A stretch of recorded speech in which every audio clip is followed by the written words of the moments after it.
Ng another 13,000. Ay, hindi. 3,000. Gagawa ko din sa itsura mo. Welcome back mga kaaldab. Grabe yung tawa natin dito, no? Halos lahat po na nasa TV5 studio tawang-tawa po sa naging ni Maine Polkerson. Talagang grabe. Ito yung mga ina-update natin na talaga naman pong kakaiba, di po ba? Yung ngiti ni Maine Polkerson sa sinabi ni Ma'am Ala na ikinagulat 13,000, yung pala 3,000 lang. Alam nyo, sa totoo lang po, marami pong komento sa atin na Mr. Destiny, tapos na yung Zarzuela. Ramdam na namin yan. Wala na kasi, kumbaga, siguro napagtanto na nila bossing dahil, kumbaga, nanganak na si Poleng, di po ba?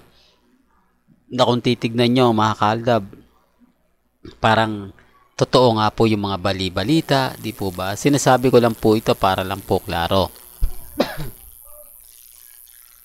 Na umaayon na nga po sa atin ang panahon. Umaayon na nga po sa Aldab. Di po ba? Kaya nga po yung iba nagtataka. Bakit kaya hindi pa tinuloy ni Mengay? Bakit kaya hindi niya sinabing Maine Cutie Atayde? O Mrs. Cutie Atayde, di po ba? From the star of, kumbaga, ano ba yan? From the stars of city, di po ba? Parang, kaya nga sabi ko nga po sa inyo mga kaaldab, natatawa lang po ako sa mga nangyayari, sa mga sinasabi po nila na may punto naman, di po ba? O talagang sinadya lang po ito ni Maine Mendoza. Marami halos hati ang opinyon ng mga ilang netizen. Hati ang opinyon ng mga taong kumbaga nakapanood. Di po ba? Pero ang pinakamaganda po dyan, lamang na po tayo. Yan ang kagandahan.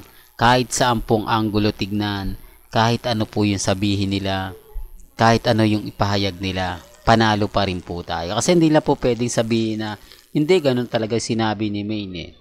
Patunay lang po yan na talagang wala na. Patunay lang po yan na talagang, kumbaga, tapos na ang Zarzuela. Wala na ang Zarzuela. Pero hindi po ako namimilit, ha. Gaya nga po na sinasabi ko, may kanya-kanya tayong opinyon.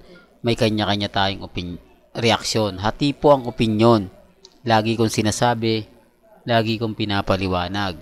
Sabi ko nga po sa inyo, dito po, sa mga nagko-komento sa akin, medyo laylo na. Dati-rati, ang tatapang po nila magsalita.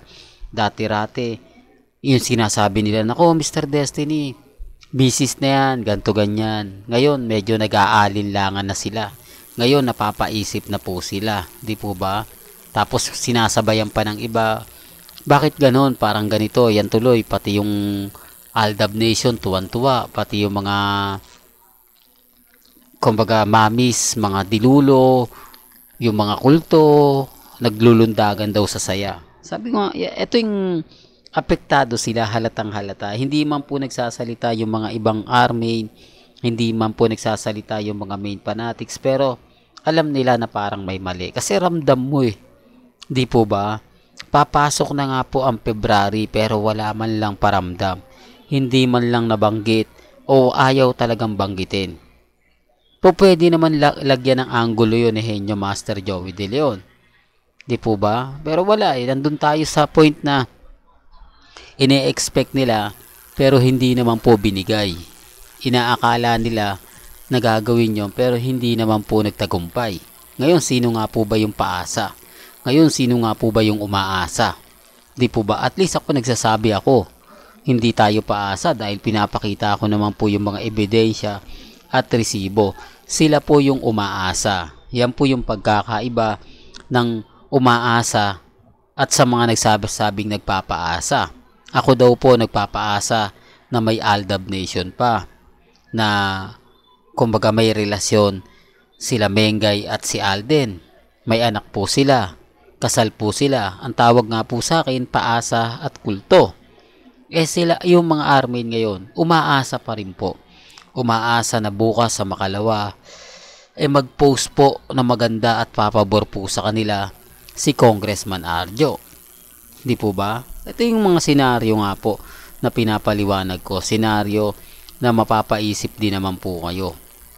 Gaya nga na sinasabi ko, hindi po ako namimilit ha.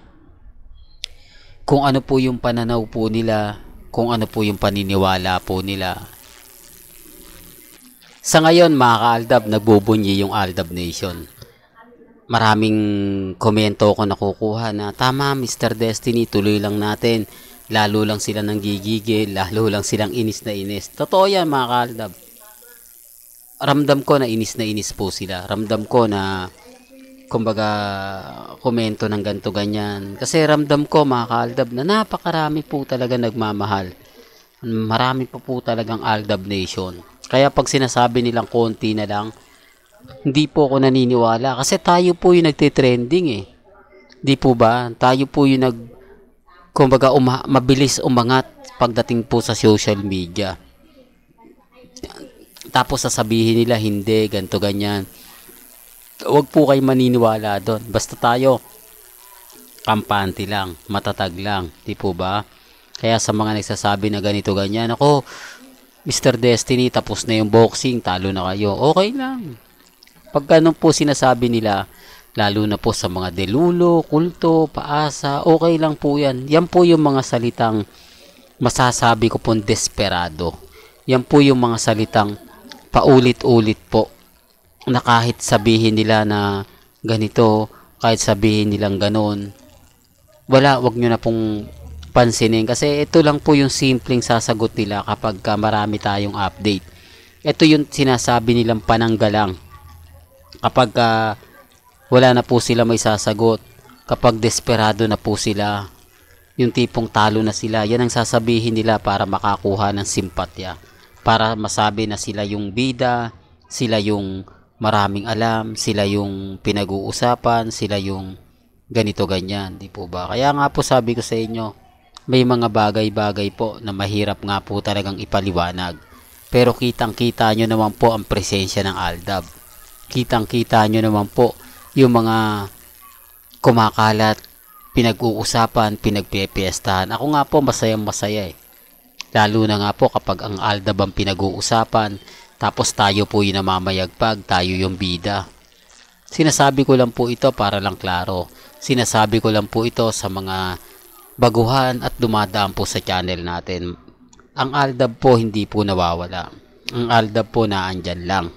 Hindi po kami magpapatinag at never po kami magpapaapekto.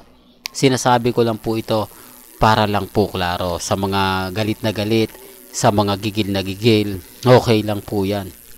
Wala naman po silang ibang magagawa mga ka-Aldab kundi tanggapin ang katotohanan na kahit saan nyo tignan, kahit saan nyo aspeto gawin, Aldab pa rin po ang nangingibabaw. Real talk to mga ka-Aldab. Well, hanggang dito na lang po ang ating latest updates. Kaya kung gusto nyo pa po ng pinaka-latest at sariwang update, abay tumutok lang po kayo dito po sa channel ni Mr. Destiny para updated po kayo sa mga latest at sa mga bagong video po na ilalabas po natin maya-maya lang. Kaya kung bago ka lang sa channel na to at isa kang true-blooded Aldab Nation na nagmamahal kina Mengay at Isoy, tama po ang channel na pinuntahan mo, kaya consider na po kitang bagong subscriber. At huwag mong kalimutang i-share ang mga video po natin sa mga mami, sa mga titas, at sa mga senyor. Hanggang sa muli, salamat po sa panonood at pakikinig.